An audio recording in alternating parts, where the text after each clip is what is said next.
show you how to drive a hoverboard.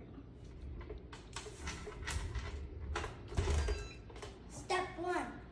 If you're trying to go forward, kind of lean forward a little bit. Step 2. If you want to spin, twist your body. Step 3.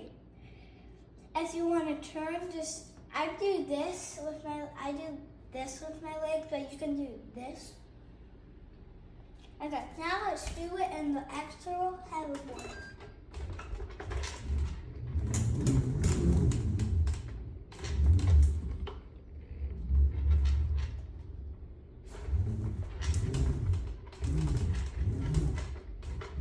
Okay, bye guys.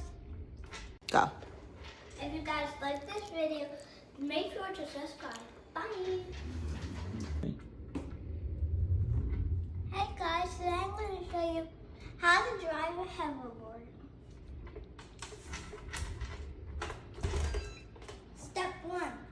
If you're trying to go forward, kind of lean forward a little bit. Step 2. If you want to spin, twist your body.